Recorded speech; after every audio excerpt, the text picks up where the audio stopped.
and welcome to this episode of Sip and Sync with Azure. In this one, we're talking about voice AI agents, something really cool. And I've got Pablo here from our AI GBB team. Pablo, welcome to the show. Thank you for having me. Great. I am just so excited. Before even talking about what are voice AI agents, I just want to see it. Let's see a demo. Let's go for it.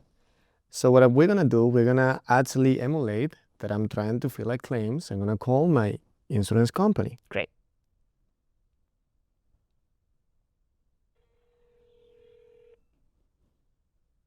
Hi there from XYZ Insurance. What can I help you? Hi there, I'm trying to fill a claim. Could you please provide more details?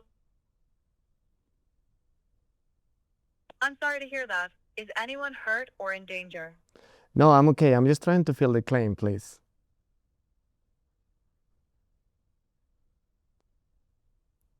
Understood. Could you please provide your full name and either your zip code or the last 4 digits of your SSN? Last 4 only for security.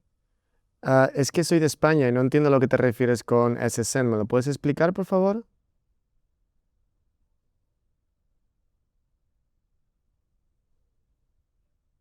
Claro. Por seguridad, necesito tu nombre completo y para verificar el código postal de tu dirección o los últimos 4 dígitos de tu identificación en nuestro sistema. Okay, got it. So my name is actually Alice Brown. My zip code is 60601 and my SSN is 1234.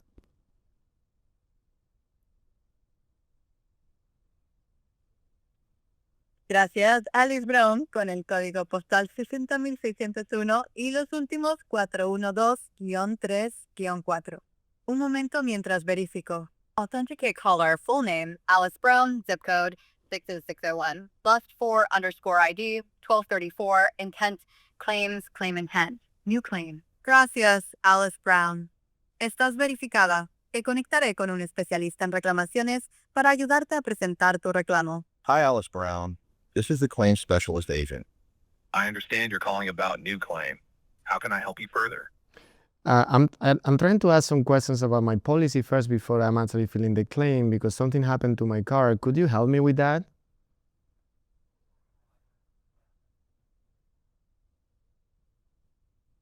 I've transferred you to our general insurance questions agent for help with your policy details. They'll assist you right away. Hi, Alice Brown. This is the General Specialist Agent. I understand you're calling about policy details.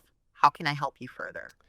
So something happened to my car and I'm just wondering if there is any rental reimbursement because I probably need to rent a car with my policy. Can you provide me any information about that?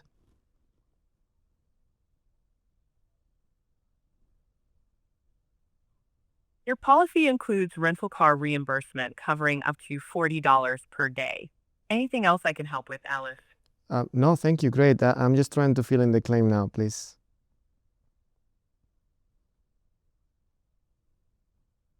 Got it. I'm transferring you to the claims specialist now. Please hold. Welcome back, Alice Brown. Claims specialist here. What else can I assist you with?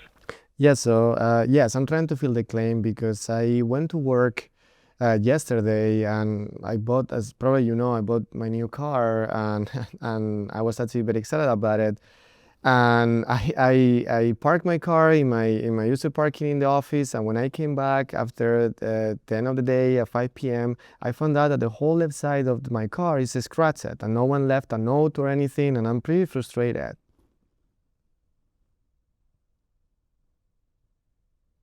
I'm sorry to hear that this happened to your new car, Alice. Let's get the claim started. To confirm, you parked your car at work, and when you returned around 5 p.m., you discovered scratches on the side. No one left a note or admitted to it, correct? Let me take it step by step from here. Were you driving your own car, or would someone else fall under this policy? No, it was me. I went to work, so it was me. Got it. So you were driving and parked the car before work? Could you confirm the make, model, and year of your car? So it's an Audi Q3 from 2023.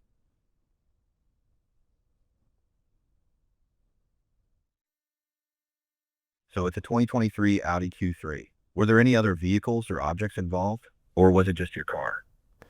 No, it was just my car. But again, the problem here is that no one actually left the note, and I've been actually going around for security, and there is no any videos. And again, I'm pretty frustrated because it seems like a hit and run.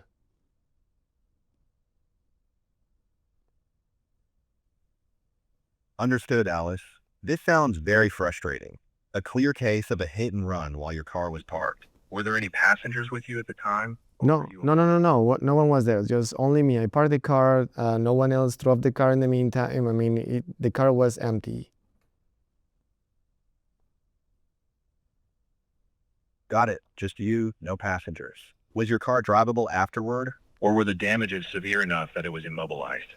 So to be honest, I think it's drivable, but I don't know. I'm not a mechanic. Something is leaking, so I just don't want to risk it right now. I'm not gonna drive that.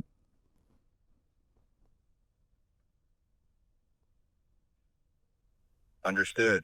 Since there's a leak and you're unsure, we'll consider the car not drivable for safety reasons. Around what time did you park the car, and when did you find it damaged? So, like I said, after work, 5 p.m. today, Central Time in Chicago. So yes, I parked the car in the morning, 8 a.m. I don't remember exactly, but yes, 8 a.m. I parked at 5 p.m. I just found out the issues. Thank you for clarifying. To confirm, this happened in Chicago. Could you provide the name or address of the workplace parking area where the incident occurred? Yes, so it's in the main office of Microsoft in Chicago in downtown. I think that the address is 200 East Randolph. Not sure about the zip code, but maybe you can figure it out.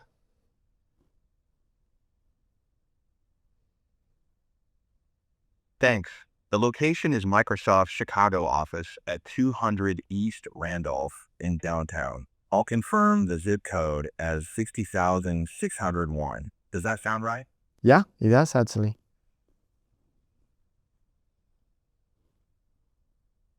Perfect. 60601 it is. Lastly, since your car was parked, we'll note the trip purpose as not applicable parked. Does that work? Yeah, it does. Thank you.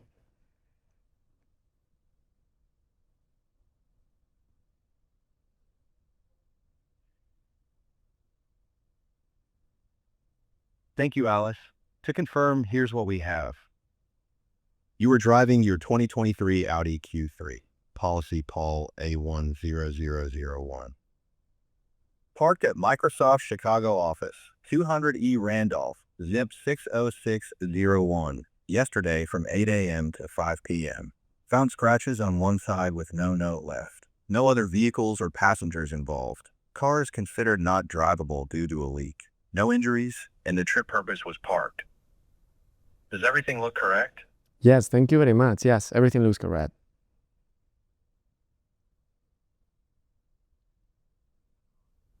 Your claim has been successfully filed. The claim ID is CLA 2025 K6IY80.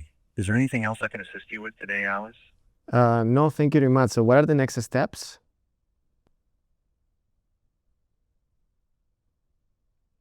The next steps include a review by our claims adjuster. They'll assess the details provided and may contact you for further information or arrange a vehicle inspection.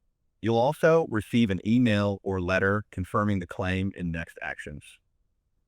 If anything surprises you or you need help, just call back. Have a great day, Alice.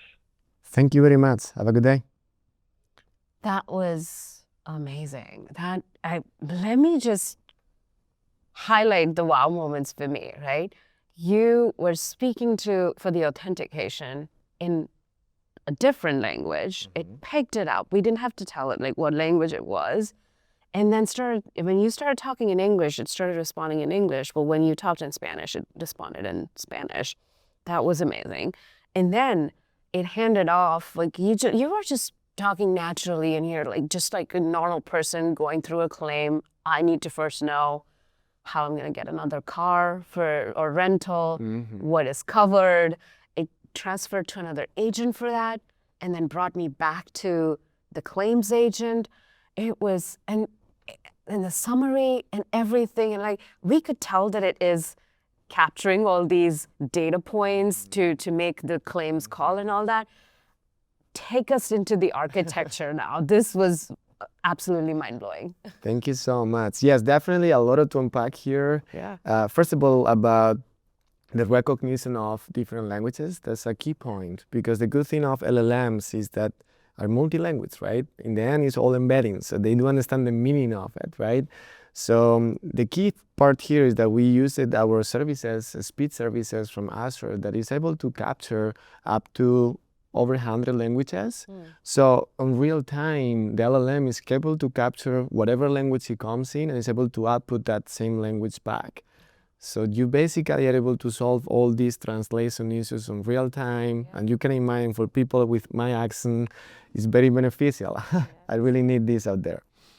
And on the architecture, right, there's a lot of things to unpack, like I said, but trying to simplify it, let's divide it into 3 layers. The AI layer, the application layer, and the telephony layer, right?